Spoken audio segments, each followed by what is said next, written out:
Hello, students. We were reading our first story in Snapshot book, The Summer of the Beautiful White Horse, and we have read in the story that this story is about two Armenian boys who belong to a tribe whose hallmark are trust and honesty. ये उनकी tribe का hallmark है. ठीक है.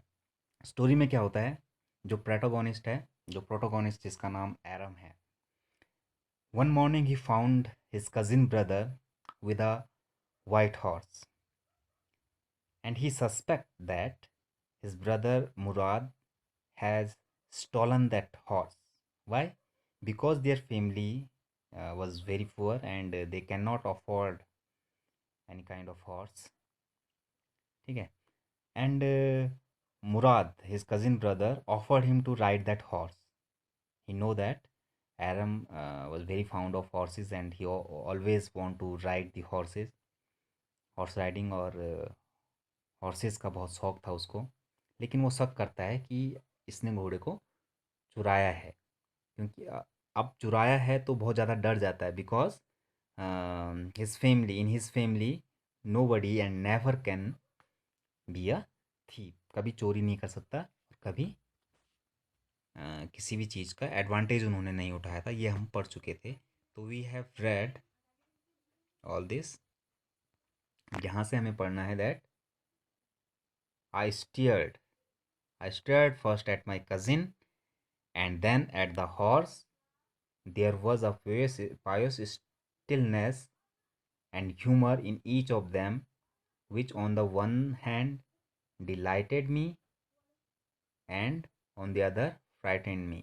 एक तरफ तो उसने मुझे डिलाइटेड किया. डिलाइटेड क्यों किया? Because I was also found of riding ना. एंड फ्राइटेंड क्यों किया? Because if he cannot afford the horse, it means that he has stolen it. Okay. Now Murad offered him. I said, where did you steal this horse? मैंने उससे पूछा जब कि कहाँ से चुराया. Leap out of the window, he said, if you want to ride. Leap out means होता है jump out. जल्दी से जंप मारो, विंडो से बाहर आओ अगर तुम राइड करना चाहते हो तो. It was true then. He had stolen the horse. There was no question about it. He had come to invite me to ride or not as I choose. और वो मुझे बुलाने आया था, इनवाइट करने आया था कि if you want to ride.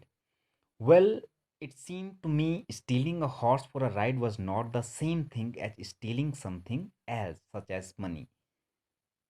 और वो क्या सोचता है एरम, कि मुझे लगता है that stealing a horse for ride was not the same thing as stealing something as like money.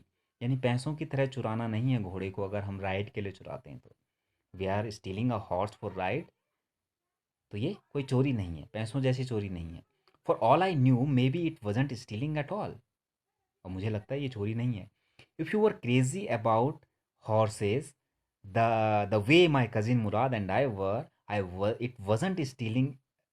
It wouldn't become stealing until we offered to sell the horse. जब तक हम उसको सेल के लिए, उसको बेचने के लिए ऑफर नहीं कर देते, तब तक it wouldn't be a steal. तब तक ये कोई चोरी नहीं है. Which of course I knew we would never do. और हम कभी ऐसा करेंगे नहीं. We never offered it to sell. Let me put on some clothes, I said. All right, he said, but hurry. I leaped into my clothes. I jumped down to the yard from the window and leaped up onto the house behind my cousin Murad. और जल्दी से कपड़े पहने और मुराद के पीछे बैठ गया on the horse. That year we lived at the edge of town on Walnut Avenue. हम रहते थे उस साल कहाँ? टाउन के कॉर्नर पे, वॉलनट एवेन्यू में. Behind our house was the country. हमारे घर के पीछे गांव था. विनीयार्ड्स थे, ऑर्चार्ड्स था, इरिगेशन डिचेस थी एंड कंट्री रोड. तो हमारे घर का जो जियोग्राफी थी वो कुछ गांव के तरीके की थी. विनीयार्ड्स थे जहाँ पे बहुत सारी बेल्स लगी रहती हैं. ऑर्चार्ड्स जो जो फ्रूट्स का जो होता है, फ्रूट्स ऑर्चार्ड. इरिगेशन डिचेस थी जो वाटरिंग के लिए बनाई जाती हैं, खड्डे, डिचेस. एंड कंट्री रोड, और गांव की कच्ची रोड जैसे होती है. In less than 3 minutes we were on Olive Avenue. 3 मिनट में ही हम ऑलिव एवेन्यू पहुंच के, and then the horse began to trot. What is trot? Trot is a speedy horse. Horse की स्पीड के लिए आए ट्रॉट. पहले जब स्लोली मूव करता है हॉर्स, तो वो नॉर्मली जैसे 4 फीटेड एनिमल्स वॉक करते हैं वैसे वॉक करता है. लेकिन when he come in speed, जब वो स्पीड में आता है तो ही ट्रॉट, बिगन टू ट्रॉट, तो वो ट्रॉट करने लग जाता है. The air was new and lovely to breathe. The feel of the horse running was wonderful. My cousin Murad, who was considered one of the craziest member of our family, began to sing. I mean, he began to roar.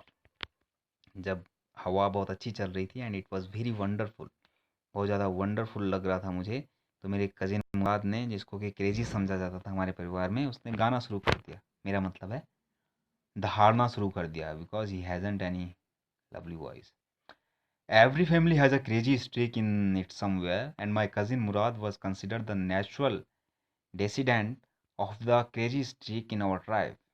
प्रत्येक परिवार में एक crazy streak होता है. Crazy streak मतलब थोड़ा जिसमें madness होती है, पागलपन होता है, और हमारे परिवार में मुराद को समझा जाता था वो. Before him was our uncle Khusro. उससे पहले हमारे एक अंकल थे, चाचा खुसरो. एन इनॉर्मस मैन, बहुत ही बड़े. इनॉर्मस मीन्स होता है very big, large man. Powerful head, black hair, and largest mustaches in the San Joaquin Valley. Joaquin Valley में सबसे बड़ी मूछें उनकी हुआ करती थी. बहुत बड़े आदमी थे, काली मूछें. A man so furious in temper. Temper में बहुत ज़्यादा, फ्यूरियस यानी हाई टेम्पर्ड. सो इरिटेबल, बहुत ज़्यादा irritable. So impatience, he has no patience. He stopped anyone from talking by roaring. It is no harm. Pay no attention to it. It is his तकिया कलाम type का था. वो हमेशा यही कहते थे, कोई कुछ नहीं हुआ, रहने दो, जाने दो. That was all, no matter what anybody happened to be talking about. कोई कुछ भी बात करे, he has only one dialogue. Pay no attention to it. It is no harm. Once it was his own son Eric running 8 blocks to the barber shop where his father was having his mustache trimmed, to tell him their house was on fire. बताने के लिए एक बार उसका लड़का, जो खुसरो था, उसका लड़का उसको बताने के लिए गया बहुत दूर, जहाँ पे वो कटिंग करवा रहा था, ट्रिम करवा रहा था अपनी मोस्टैक्स को. This man Khusro sat up in the chair and roared. चिल्लाया उस पे, it is no harm, pay no attention to it. The barber said, but the boy says your own house is on fire. So Khusro roared, enough, it is no harm, I say. तो वो सुन के कहता है कि कोई बात नहीं, जाने दो. उसका जो बार्बर है, जो न्यायी है, वो भी कहता है कि तुम्हारा लड़का कह रहा है कि तुम्हारे घर में आग लगी है. लेकिन वो कहता है कि मैंने कह दिया, it is no harm. My cousin Murad was considered the natural descendant of this man. और मेरे भाई मुराद को इस आदमी का डेंसिडेंट समझा जाता था. डेंसिडेंट मीन्स होता है जो वंशज होते हैं, एयर जिनको बोलते हैं, successor. Although Murad father was Jorav. हालांकि मुराद के फादर वो थे, जोराव थे. Who was a practical man, जो कि एक प्रैक्टिकल आदमी थे.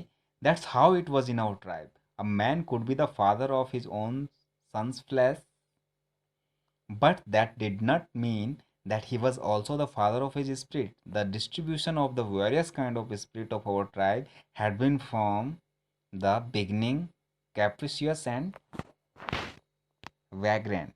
Capricious means होता है continuous, और uncountable changes in the mood. Uncountable changes in the moods, तो बार बार चेंज होना मूड का, स्टेबल नहीं होना, उसको कहते हैं कैप्रिशियस. और वैग्रेंट मीन्स होता है वंडरर.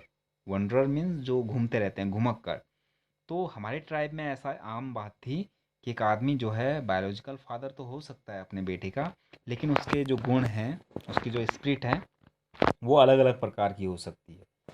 ठीक है. तो ये जो ट्राइब में जो ट्रेट हैं, ट्रेट का मीन्स होता है जो गुण होते हैं, कैरेक्टराइजेशंस होती हैं, वो हमेशा चेंजेबल रहती थी. कैप्रिशियस एंड वैग्रेंट यानी अनस्टेबल मूड, और वंडरर काइंड ऑफ जो ट्रेड्स थे वो घूमते रहते थे हमारे ट्राइब में. So that's all for today.